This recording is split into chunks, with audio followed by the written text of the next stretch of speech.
दोस्तों, हिंदू क्यों नहीं जा सकते मक्का मदीना में? दोस्तों, शताब्दी की स्पीड से फैलती हुई यह न्यूज आजकल सोशल मीडिया पर बहुत ज्यादा वायरल हो रही है। इसके मुताबिक यह कहा जाता है कि मक्का मदीना में शंकर भगवान को कैद करके रखा गया है और लोगों का यह सवाल है कि अगर ऐसा ही है तो फिर क्यों यहाँ पर मुसलमानों की इतनी ज्यादा भीड़ क्यों होती है, लेकिन एक भी हिंदू देखने को नहीं मिलता। आखिर सच्चाई क्या है दोस्तों मक्का मदीना की, जो यहाँ पर किसी भी हिंदू को देखकर उसे बाहर से ही रवाना कर दिया जाता है? दोस्तों, आज हम आपको मक्का मदीना और शंकर भगवान के बीच के कनेक्शन के बारे में बताएंगे और यह भी बताएंगे कि क्या यह बात सच है या फिर इसके पीछे कोई राज छुपा हुआ है। तो पूरी कहानी जानने के लिए बने रहिए हमारे साथ वीडियो के अंत तक।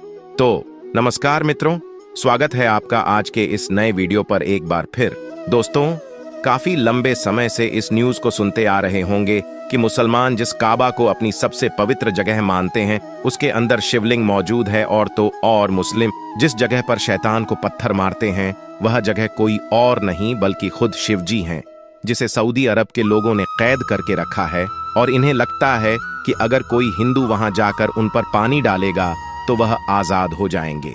यही वजह है कि मक्का मदीना में हिंदुओं का आना जाना मना है। अब इस दावे में कितनी सच्चाई है यह तो हम आपको बताएंगे, लेकिन इससे पहले आपका यह जानना जरूरी है कि आखिर मक्का मदीना मुसलमानों के लिए इतना ज्यादा खास क्यों है। दोस्तों, सऊदी अरब एक पूरा इस्लामिक देश है जहां पर इस्लाम धर्म को मान्यता दी जाती है। यहां पर पेट्रोलियम बहुत अधिक मात्रा में पाया जाता है, इसलिए यह दुनिया भर के विकसित देशों में से एक देश है। सऊदी अरब की राजधानी रियाद है और यहाँ की करेंसी रियाल है, लेकिन यहाँ की राजधानी से ज्यादा प्रसिद्ध यहाँ की दो शहर हैं, एक है मक्का और दूसरा है मदीना। ये दोनों ही शहर केवल सऊदी अरब में रहने वाले मुसलमानों के लिए ही नहीं बल्कि पूरी दुनिया में रहने वाले मुसलमानों के लिए सबसे ज्यादा अहम हैं।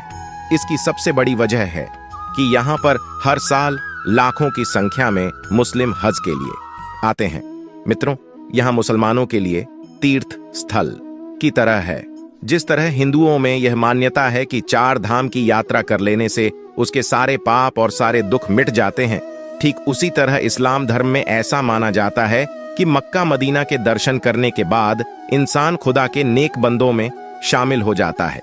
इसलिए हर मुस्लिम के मन में एक ख्वाहिश होती है कि वह मरने से पहले एक बार हज की यात्रा जरूर कर ले। मित्रों, इस जगह की महत्वता कितनी है इसका अंदाजा आप इस बात से ही लगा सकते हैं कि मुस्लिम चाहे दुनिया के किसी भी कोने में नमाज क्यों न पढ़ता हो, लेकिन वह हमेशा काबा की ओर मुंह करके ही नमाज पढ़ता है। जैसे कि भारत में रहने वाले मुस्लिम पश्चिम की ओर मुंह करके नमाज पढ़ते हैं, क्योंकि हमारे देश से मक्का पश्चिम में स्थित है और मुस्लिम यह भी मानते हैं कि पश्चिम की ओर मुंह करके झूठ बोलना गुनाह है। दोस्तों, जब लोग हज की यात्रा करने के लिए जाते हैं तो काबा के चारों ओर चक्कर लगाते हैं, उसे तवाफ कहते हैं और यह हज का सबसे खास हिस्सा होता है। साथ ही वह मदीना की जियारत करने जाते हैं। मदीना वह जगह है जहां पर पैगंबर मोहम्मद की कब्र बनी हुई है।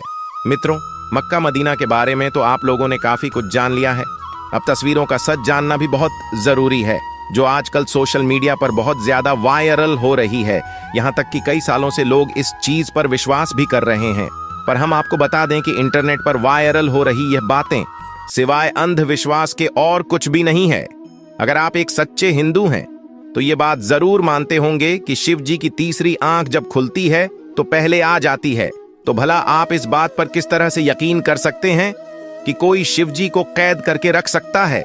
और वैसे भी आप किसी भी धर्म के क्यों ना हो, लेकिन एक ईश्वर के घर पर दूसरे ईश्वर को कैद करके रखने वाली बात सरासर गलत है। ऊपर से कहा जाता है कि मक्का मदीना में साधारण मनुष्यों ने शिव जी को कैद कर लिया है।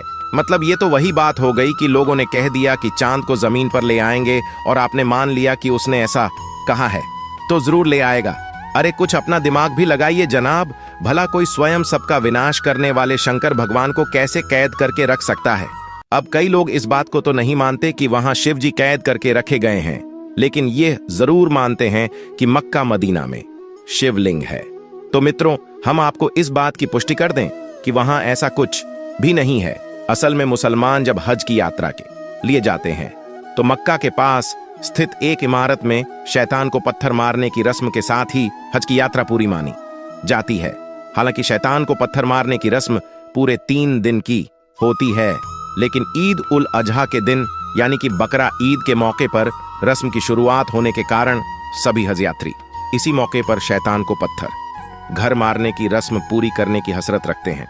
हज की यात्रा पर आए लोग तीसरे दिन यहां मौजूद इन 3 बड़े खंभों पर शैतान समझकर उन पर पत्थर मारते हैं और इस रस्म को करने के साथ ही हज की यात्रा पूरी हो जाती है।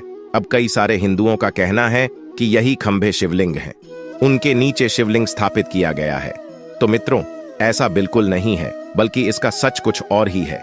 अल्लाह ने हजरत इब्राहिम से कुर्बानी में उनकी सबसे पसंदीदा चीज मांगी, तो हजरत इब्राहिम के लिए उनकी औलाद से ज्यादा पसंदीदा चीज और क्या हो सकती थी, क्योंकि उनकी औलाद काफी बुढ़ापे में पैदा हुई थी और हजरत इब्राहिम उससे प्यार भी बहुत ज्यादा करते थे। लेकिन अब अल्लाह का हुकूम तो मानना ही पड़ेगा, इसलिए हजरत इब्राहिम ने अपने बेटे की कुर्बानी देने का फैसला किया। दोस्तों, हजरत इब्राहिम जब अपने बेटे को लेकर कुर्बानी देने के लिए जा रहे थे, तभी रास्ते में उन्हें शैतान मिला, जिसने हजरत इब्राहिम से कहा कि वह इस उम्र में अपने बेटे की कुर्बानी क्यों सौं दे रहे हैं। अब तो उनका बेटा होना भी बहुत ही मुश्किल है, ऊपर से यह बेटा इतने सालों के बाद बुढ़ापे में पैदा हुआ है, जो बुढ़ापे का सहारा बनेगा। अल्लाह के कहने पर कैसे हजरत इब्राहिम अपने जिगर के टुकड़े की कुर्बानी दे सकते हैं। तभी शैतान की सारी बातें सुनकर हजरत इब्राहिम सोच में पड़ गए और फिर उनका कुर्बानी देने का इरादा भी डगमगाने लगा।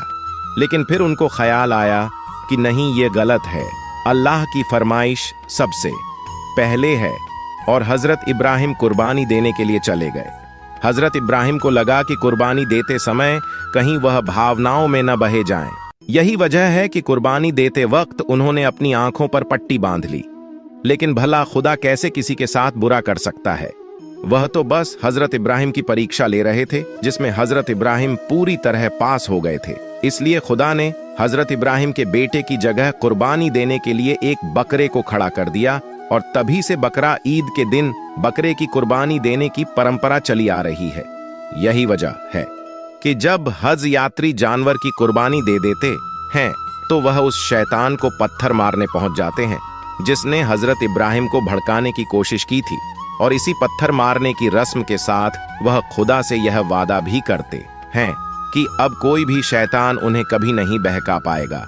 फिर चाहे वह शैतान बाहर की दुनिया में हो या फिर उनके मन में हो, वह हमेशा सच्चे दिल से ही खुदा की इबादत करेंगे। ऐसे में दोस्तों, यह कोई शिवलिंग नहीं है, बल्कि यह 3 खंबे हैं, जो शैतान का प्रतीक है, जिस पर पत्थरों की बरसात करके लोग अपने अंदर के शैतान को मारने की कोशिश करते हैं।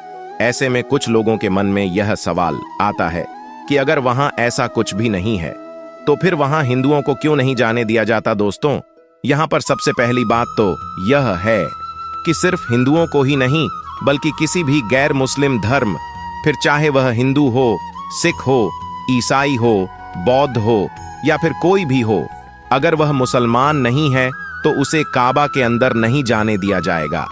क्योंकि ऐसा माना जाता है कि अगर कोई मुस्लिम नहीं है तो जाहिर सी बात है कि वह सच्चे दिल से अल्लाह पर विश्वास नहीं करता है, और जो सच्चे दिल से अल्लाह पर विश्वास नहीं करता है, उसे काबा के अंदर प्रवेश करने की इजाजत नहीं है। यहां सिर्फ उन्हीं लोगों को अंदर जाने दिया जाता है जो बिल्कुल पवित्र मन से अल्लाह को मानते हैं। अब दोस्तों, आप इसे इस तरीके से समझिए कि जैसे आपका घर है और कोई आपकी इज्जत ना करे तो आप उसे अपने घर में आने की अनुमति नहीं देंगे ना। आप यह चाहेंगे कि वह आपके घर कभी ना आए। आप चाहते हैं कि जो कोई आपके घर आए वह कम से कम आपका सम्मान करें, और ठीक ऐसा ही यहाँ के लोग भी चाहते हैं कि जो कोई काबा में प्रवेश करे वह अल्लाह को सच्चे दिल से माने। उसके लिए सबसे पहले उसके मन में अल्लाह होना चाहिए और बाकी सारी चीजें बाद में। तो मित्रों, हमें उम्मीद है कि आपको मक्का मदीना से जुड़ी हर बात अच्छे से पता चल गई होगी। अब आपका इसके बारे में क्या कहना है, हमें कमेंट में जरूर बताएं। फिलहाल आज के लिए बस इतना ही। अब हमें इजाजत दें, और वीडियो को अंत तक देखने के लिए आपका बहुत बहुत शुक्रिया।